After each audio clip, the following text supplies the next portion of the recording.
Welcome to Supply Chain Now, the voice of global supply chain.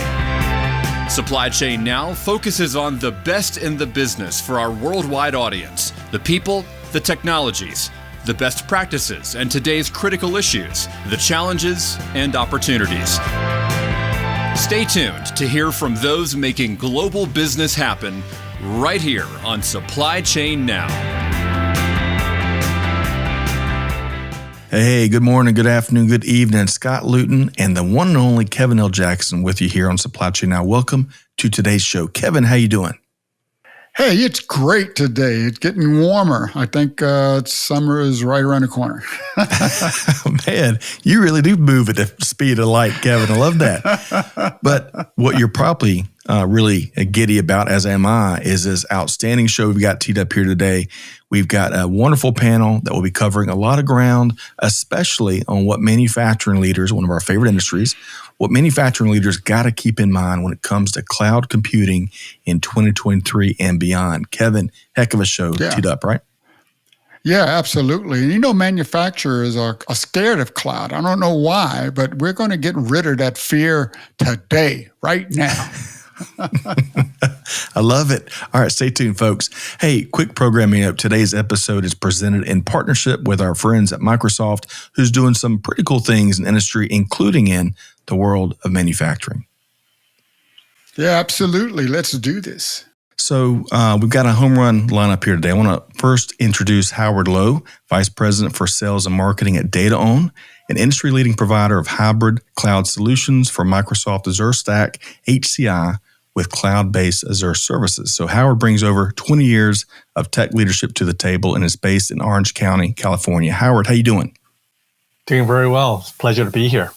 You bet. Welcome. And we love your swag, Howard. We're going to have to get hooked up after the fact today. Everybody gets Excellent. one. Okay, we're holding that to you. I got a slot in my closet you to on that. For that. All right, so joining Howard, we've got Todd Jensen, Field Sales Manager for Intel, the industry leader that is creating world-changing technology that enables global progress on a variety of fronts. So based in Washington State, Todd's been in the tech industry since 1996, with the last 7 years at Intel being focused on partnering with Microsoft to grow their joint business with Azure's Edge customers and channels. Todd, how you doing? I'm well. How are you? Doing wonderful. Great to see you here. Really enjoyed our pre-show conversations.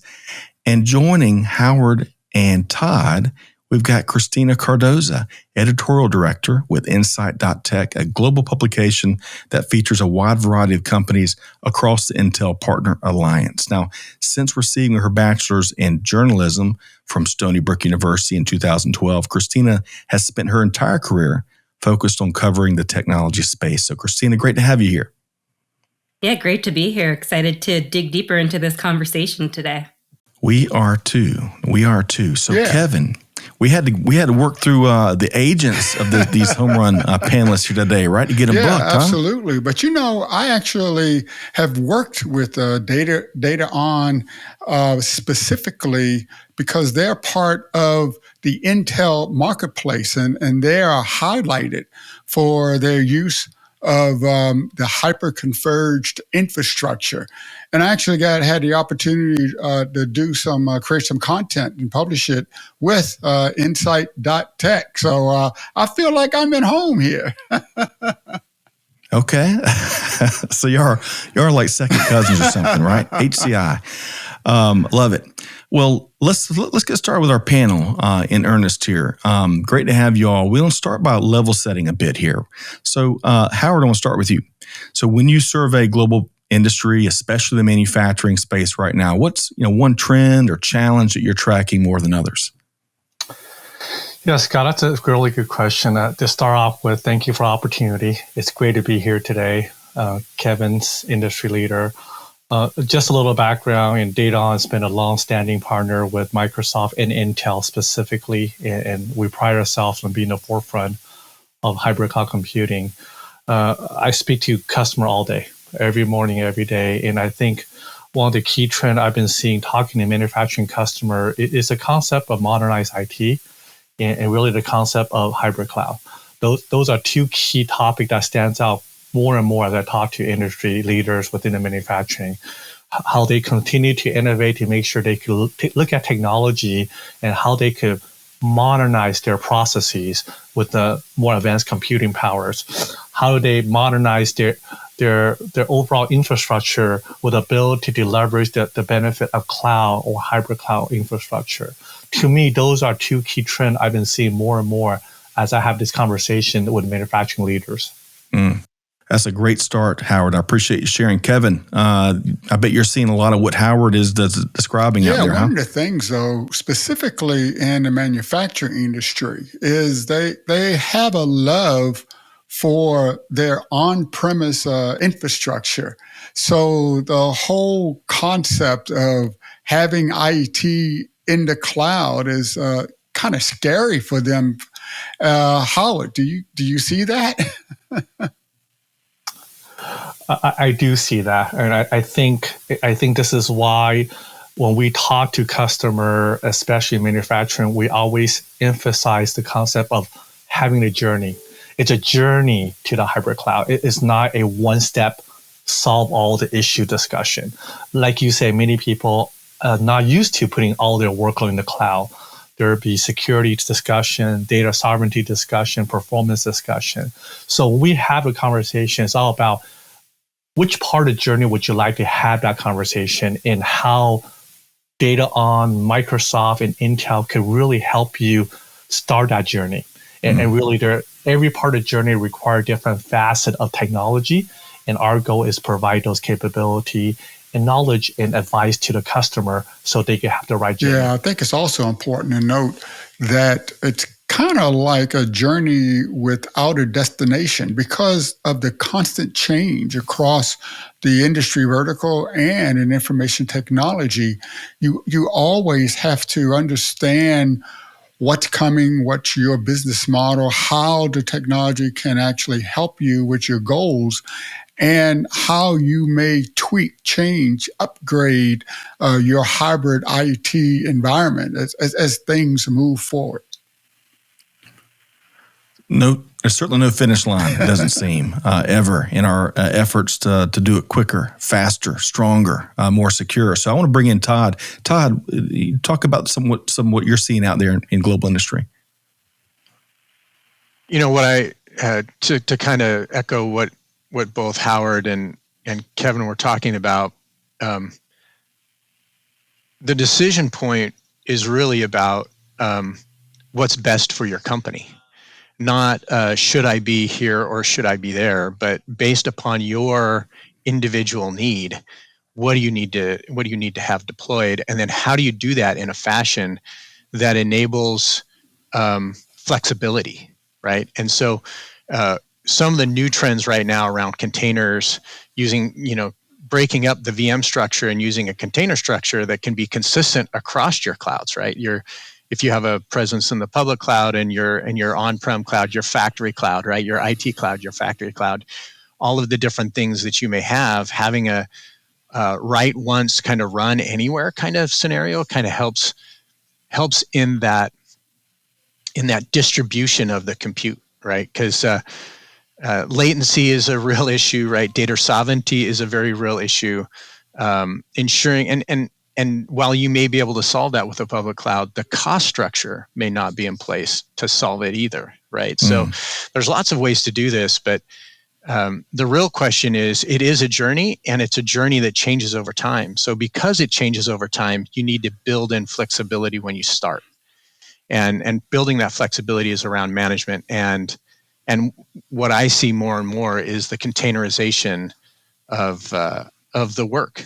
Right. Yep. So of the applications, the IP, the other things, getting it into a container structure that lets it be fairly, I'll call it slippery. It's probably not the right term, but it lets it slide right across, right? It can run on your premises. It can run on a DataON thing. It can run an Azure thing or an AWS thing or whoever's thing, right? Like that's where you need that flexibility.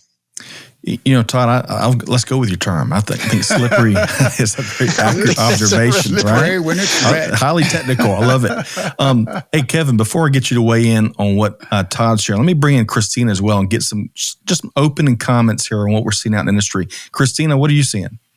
Yeah, great. Thanks, Scott. To piggyback off of what Howard and Todd was saying, I think the big trend we're seeing, or I would say like the big keyword, is modernization. We talk at insight.tech to a lot of Intel Partner Alliance members, and across the board, they're trying to modernize their operations. And that incorporates many things, which we'll discuss today, like automation, cloud, and AI. And because like what Todd and Kevin were saying, this is a journey without a destination, this ongoing evolution.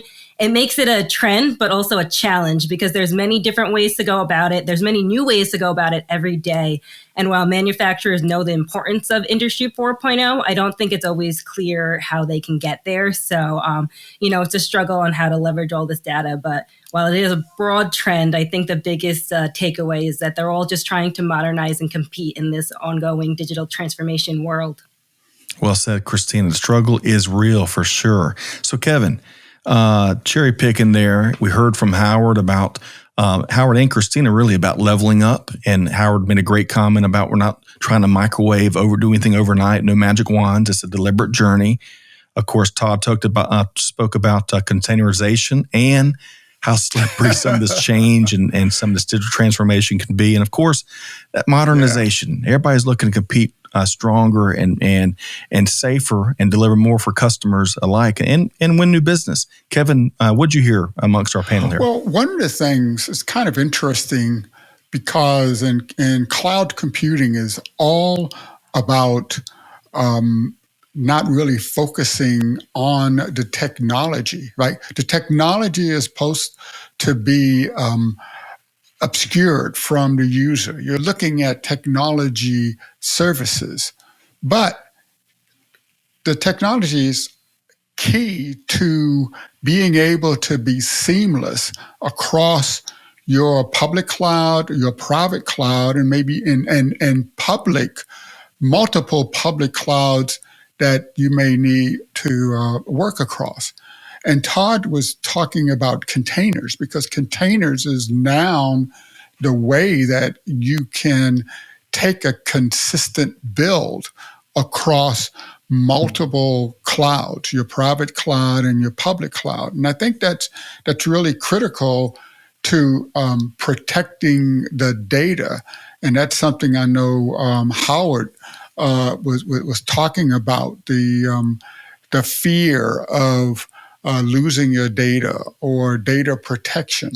And I know Christina, from her point of view, she has to educate the market not only on what's available today, but what's coming down the road. Because you're right, change is real, but it's also accelerating. Before people would kind of be scared of the new thing and they would say, let me wait a few years before I adopt that new version. But nowadays, if you wait 3 or 4 months, your clients, your customers would leave because they expect you to be right on the leading edge. So, this is a new world, and manufacturers really need to understand that change is real, it's continuous, and it's accelerating. That's right.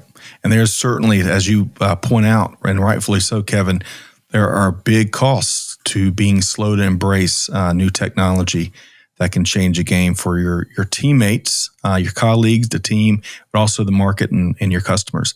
So we're going to get into the center part of our conversation, folks. As y'all can tell, we've got an outstanding panel.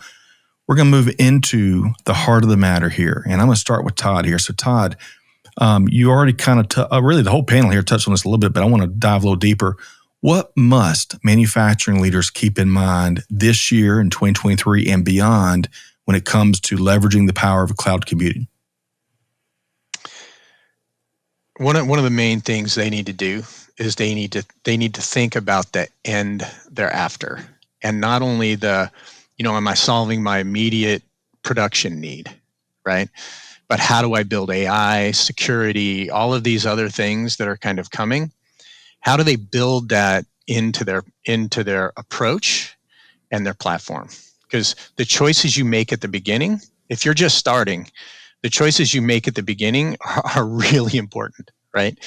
And so you want to make sure that as you make those choices, you know the end state you're trying to get to, right? So if you're doing a big AI kind of push, you're going to have a bunch of VR stuff. What is the infrastructure? What is the management pieces, management capability? If you're going to have, as a result, right? Like if you were going to do a bunch of, so if you're going to do a bunch of visual inferencing, as an example, right? You're going to have a bunch of visual inferencing that's going to be working, and how do you manage all of those devices? Right? How do you keep all those devices up to date? What is the compute that happens on each one of those devices versus centrally?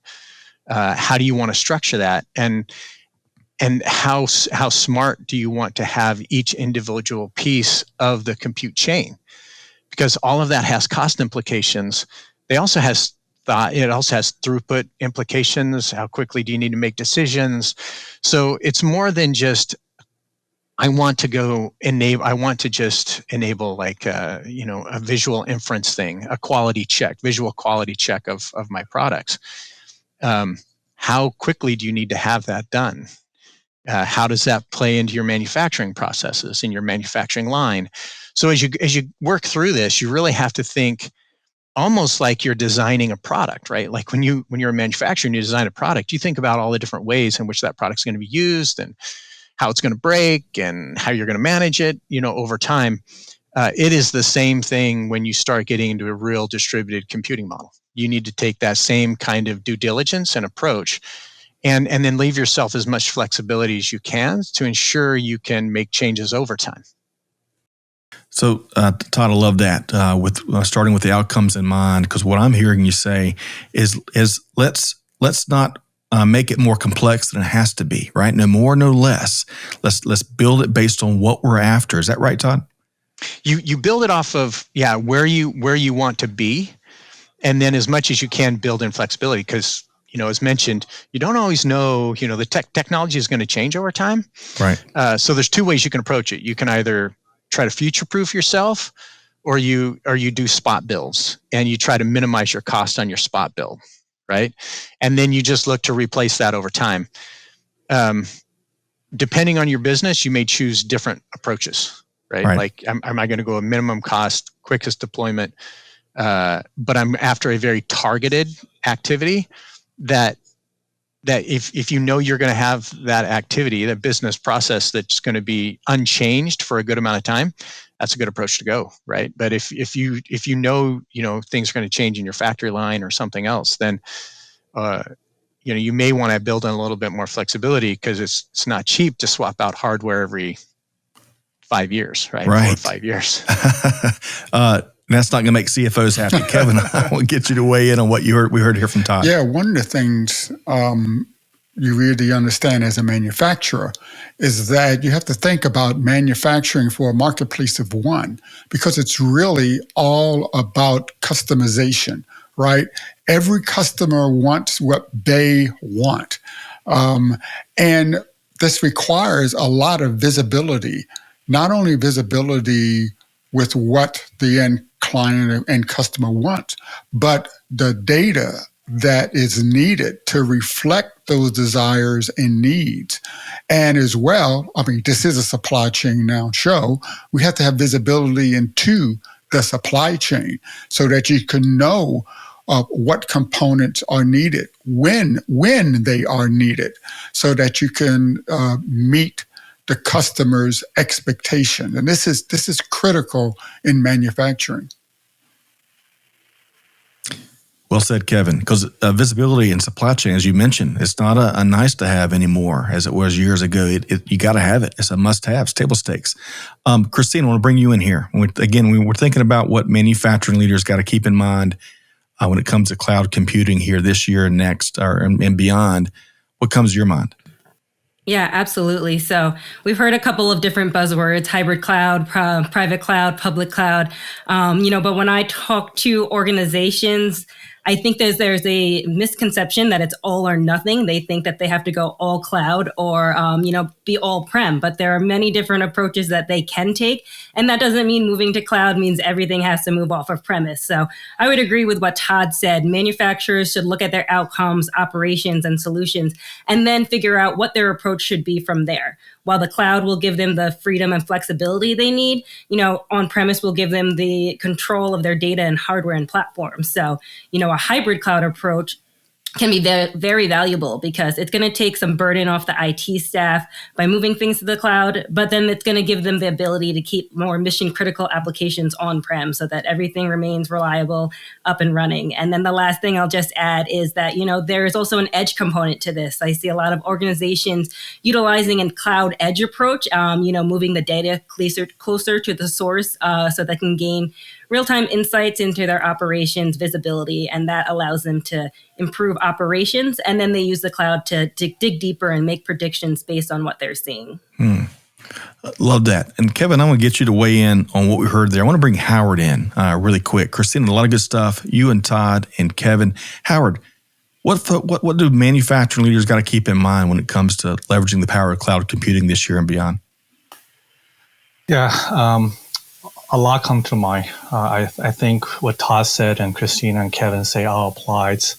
But in the real world today, I think the manufacturing leader really need to embrace the technology aspect of what's available and understand the roadmap. The great news is there is a hybrid cloud platform today that allows you to do everything you want. And let me emphasize on that, and not to plug anything for what Intel or Microsoft does, but that's kind of our world that I live in on a daily basis. A hybrid cloud means that you could build a on-premises hardware infrastructure that sits in your data center that achieve what Kevin says. You own your data, right? You have the scary thing about not putting your data in the cloud, right? You own your data. By the same time, taking cloud services and run it on premises at your will. That is the concept of Azure Stack HCI. It's a hyper-converged infrastructure that sits in your data center, that runs your traditional workload, storage, compute, AI on the edge. By the same time, you could go to Azure and says, I want this Kubernetes service container and bring it on-premise and run it here in my data center, and all I do is orchestrate. I want to take the virtual desktop workload and put it down here. I want to manage SQL from the cloud and put it down here. You still own your data. You control the data sovereignty, privacy, security, but you're taking the power of cloud and doing orchestration. That is hybrid cloud. That is the journey of where you decide how much you want to run on premises, how much you want to take advantage of cloud. That is true hybrid cloud. That's one piece of it. The second piece of it, I think was very important, I think alluded by even Kevin or Christina, is, hey, there are multiple clouds out there.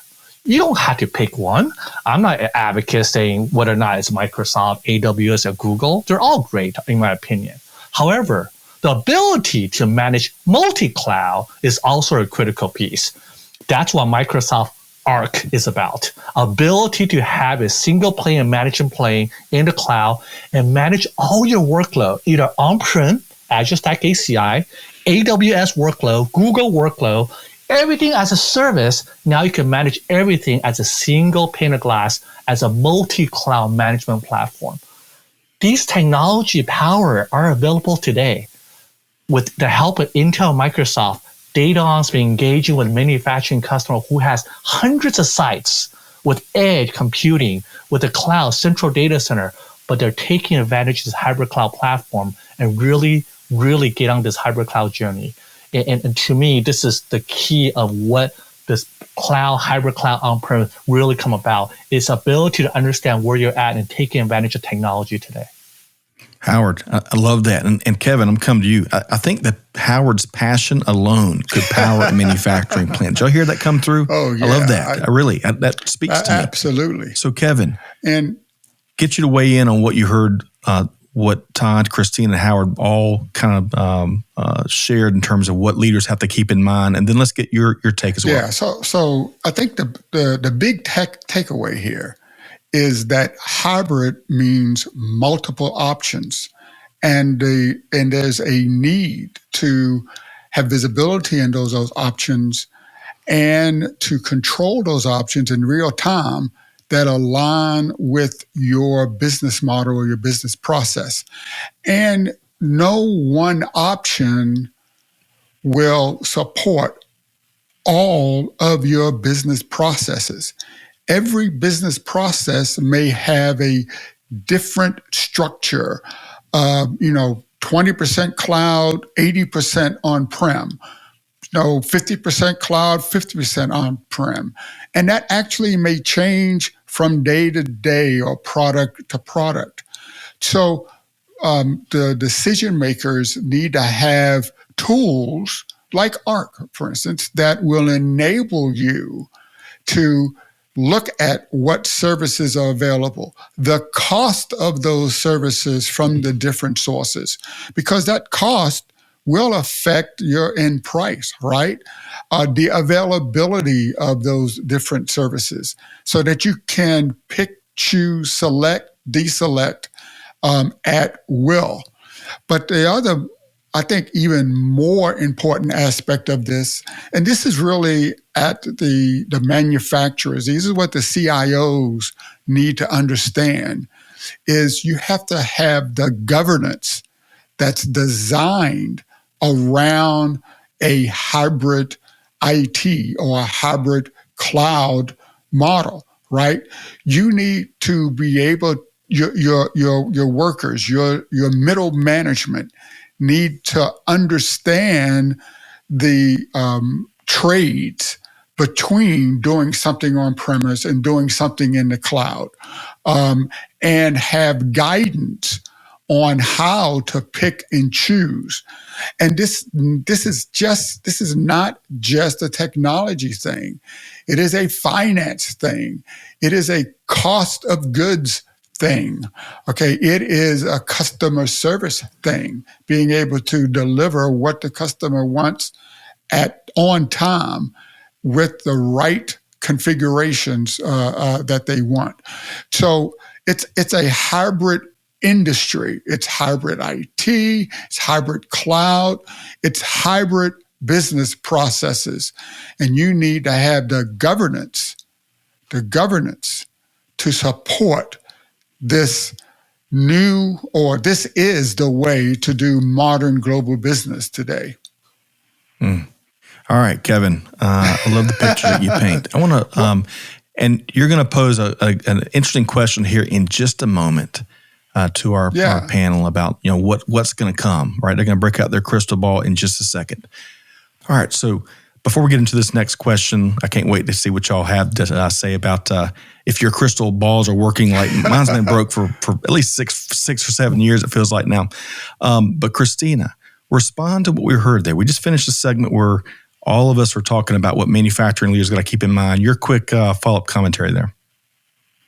Yeah, I would just add that I love what Kevin said. Hybrid cloud really means that you have multiple options or multiple different choices. Like I mentioned earlier, organizations feel like they have to go all in one thing or nothing, or, sometimes they avoid moving to the cloud because they feel like they're going to get locked into a different vendor or, not be able to scale and future-proof like we've been talking about.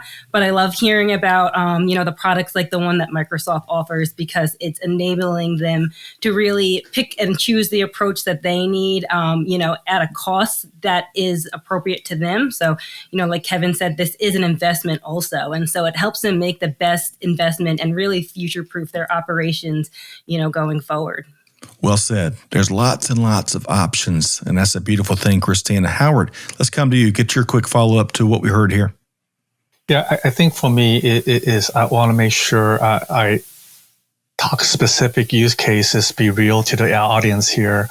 When we talk about hybrid cloud, and I'll use a very specific use cases for many manufacturing company that we talk to, they have AI intelligence at the edge, ability to have an infrastructure at the edge in many sites. The ability to collect these data is critical, so they have these processes at the edge. Now that's on-prem, right? Hybrid cloud comes in is when you have storing all these data, why do you have to spend all the money storing? You can put it in the cloud.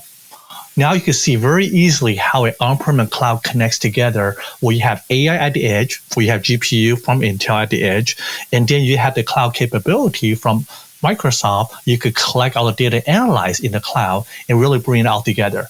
That is a very specific manufacturing use case that all our manufacturer uses today as a hybrid cloud model to take advantage of on-prem and cloud in a hybrid cloud environment. Love that. You get your cake and eat it too in many ways by leveraging different components of the solution. Well said there, Howard. Todd, as we round out this segment here, what'd you hear? What's your final comment? If you're in IT or OT, you have to get educated, right? Like, you cannot just have a sales guy come in and say, well, this is what you should be doing, because this is going to be there's so much in the choice that you need to make that you really need to get educated around what the technologies and then how you want to best use those technologies, because the choice is so high, or you have so many choices.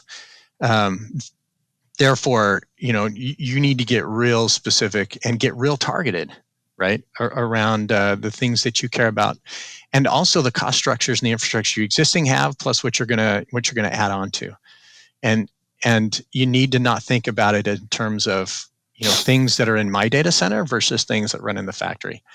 In reality, it's all going to be the same in the future. There is no difference between IT and OT.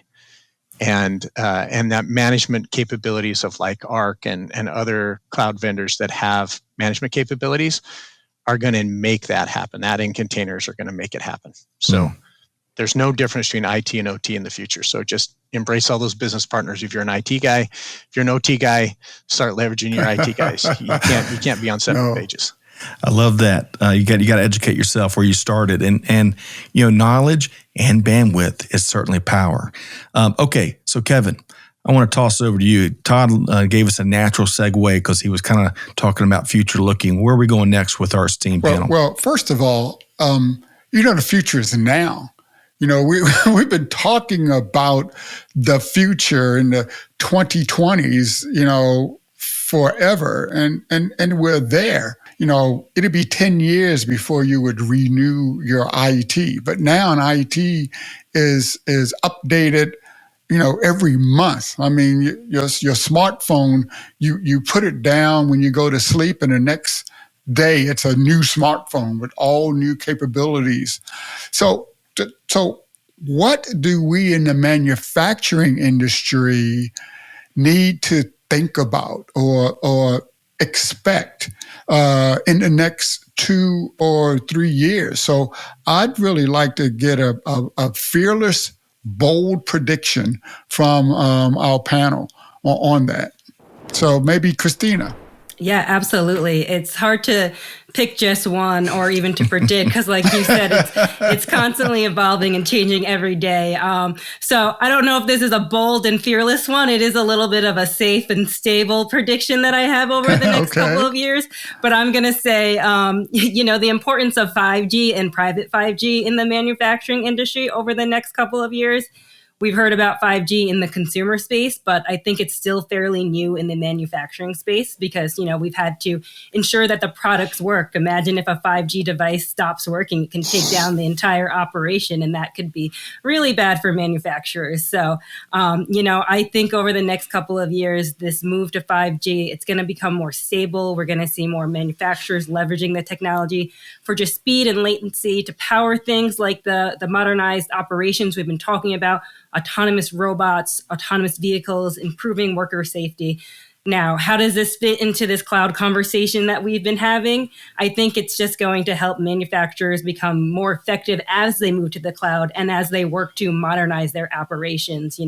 It's going to help them run more smoothly, improve security, enable that edge computing piece that I was talking about earlier, and really streamline that the operations. And then the last thing I'll just mention before we let the other panelists go, is just I hear a lot of organizations already looking towards 6G or talking towards 6G, and it can be really exciting to sort of jump on the shiniest object in the room. But I would say slow down. We are still years away before 6G becomes a reality for manufacturers.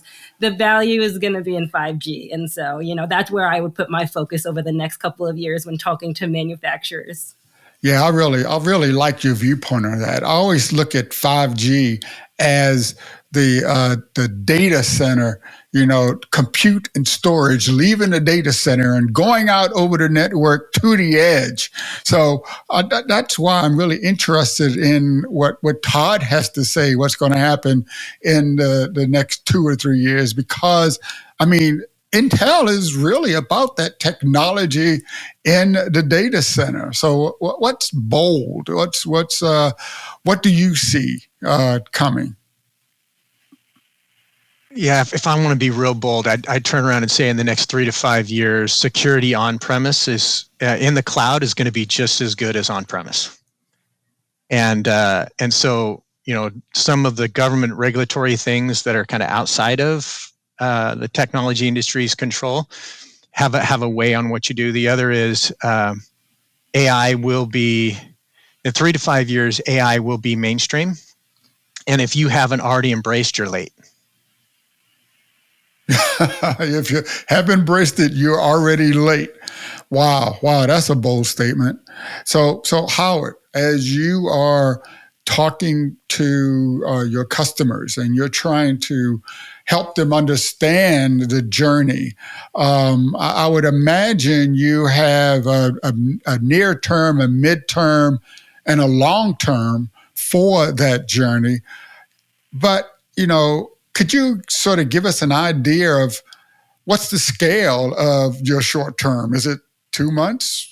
It's not 2 years anymore. And when you look at this journey, what is into 2 to 3 years for your clients? Yeah, it shouldn't be a surprise on my prediction. My prediction is hybrid cloud's here to stay. Hybrid cloud is that bridge between on-premise and the cloud, and for you to decide what part of the journey you want to be. I think embracing all the technology and a prediction from Todd and Christina, you have to have an infrastructure that you can really build around these technology, and hybrid cloud allows you to do that. You can bring security from the cloud to hybrid cloud. You can build governance in hybrid cloud. You can have all your workload on-prem and move it around in the cloud. So we believe hybrid cloud is here to stay. And if you are a customer and you haven't really stepped on this journey, definitely do look into it, understanding what that looks like, and understanding how you could get your organization to take advantage of this technology and this movement of hybrid cloud. Wow, thank you. That's awesome. So we've got so Kevin, I love that collection of predictions. Now, as we all love bold and fearless, but I want to go back to something Christina said, because I bet looking back over the last 2 or 3 years, we'd all love more safe and stable predictions and state of being as well, right? All right. So Kevin, before we make sure folks can connect with our incredible panel here, we've really enjoyed and learned a lot from our conversations.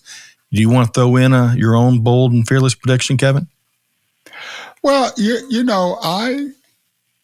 I predict that hybrid cloud will be the natural solution across every industry, and that the visibility into your data, the need around data protection, data privacy, the regulations that government is going to put in place, all of that is going to support the transition and the use of global hybrid cloud environments. And I believe that's true, because that's the only way industry can meet their customers' requirements and demands. We're not going to go away from globalization.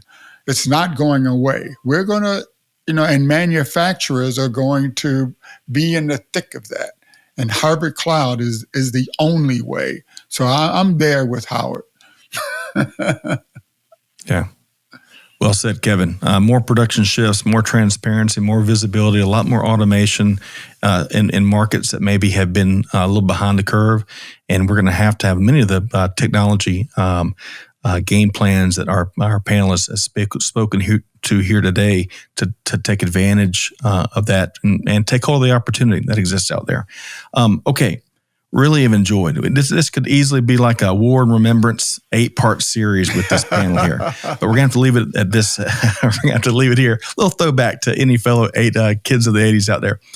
Christina Cardoza, Editorial Director with insight.tech. How can folks connect with you and all the great work you do? Yeah, I would invite, our listeners to visit insight.tech. That's the URL.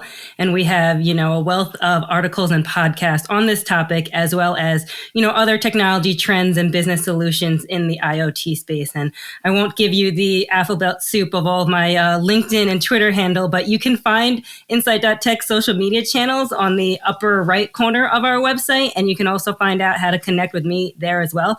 I'd love to connect with you on Twitter and LinkedIn and continue this conversation. Love that. Thank you so much, Christine. I appreciate what you do to move the industry forward for sure. Howard Lowe. Howard, how can folks connect with you as Vice President for Sales and Marketing at DataON? How can folks connect with you? Just visit our website, DataOnStorage.com, and I'm sure there's plenty of people there that could engage with you live, or you could email us. There's plenty of way to reach people at DataON. So just Google or type in DataOnStorage.com and look at all the content and understanding the hybrid cloud journey that many customers of ours is on the website with their testimonial, especially manufacturing customers, and what they did in this journey, and happy to engage. Love that. Thank you, Howard. And we're going to make it easy based on what Christina and Howard have both shared. You're going to find information about our guests, including ways one click away from connecting with them. All right, so Todd Jensen, Field Sales Manager for Intel. Really enjoyed your perspective as well. How can folks connect with you and Intel? It's the same as Howard. Go to intel.com. In there's market-ready solutions. There's solution briefs. There's things you can go look at. You can see products from DataON there. You can see products from other manufacturers. You'll get to see how people are actually using the cutting-edge stuff, right? So Intel AI, Intel market-ready solutions. There's a bunch as it spans across, because as you go from kind of the heavier edge in IT all the way down to little teeny devices at the edge, that's a big span of compute difference, right? And how you manage those things. So get into any one of these sites and dig in and start to learn, because there's a lot to learn. That's right. Every moment you wait, you're getting behind. Ain't that right, That's right. That's right. Well, big thanks to Todd Jensen and the Intel team for all they do.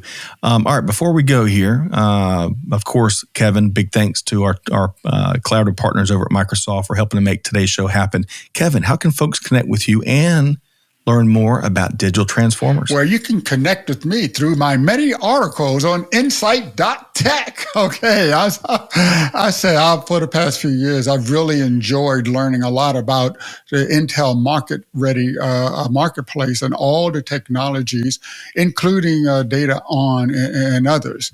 And we highlight how industries are leveraging advanced technologies, including cloud computing, on digital transformers, where we highlight the companies and executives that are transforming their industries. Executives like Howard Lowe, by the way. And this is, you can find us on Supply Chain Now. So, we're there.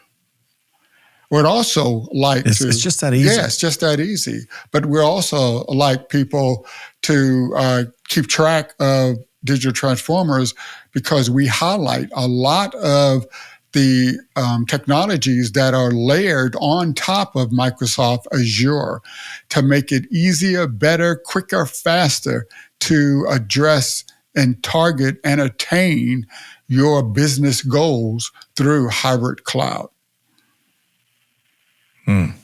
A lot of good stuff there, Kevin. And as you kind of imply, there's so much more we got to talk about. So folks need to lean into the great work Kevin and team are doing at Digital Transformers. You can find that wherever you get your podcast from. Okay. Big thanks again to Howard and Todd and Christina. Big thanks to our friends at Microsoft. Kevin, always a pleasure to knock out these episodes with you. It's fun. I learned a ton. I think I've got 18 pages of acronyms I can go back and study, so I can, like Todd suggested, I got to educate myself. But education. Hey, to our listeners, hopefully you've enjoyed this episode as much as we have. Learned a ton here between this outstanding panel. Find Supply Chain Now and Digital Transformers wherever you get your podcasts. Scott Luton signing off for now, challenging all of our listeners to do good, to give forward, and to be the change that's needed. We'll see you next time right back here at Supply Chain Now. Thanks, everybody. Thanks for being a part of our Supply Chain Now community. Check out all of our programming at supplychainnow.com and make sure you subscribe to Supply Chain Now anywhere you listen to podcasts. And follow us on Facebook, LinkedIn, Twitter, and Instagram. See you next time on Supply Chain Now.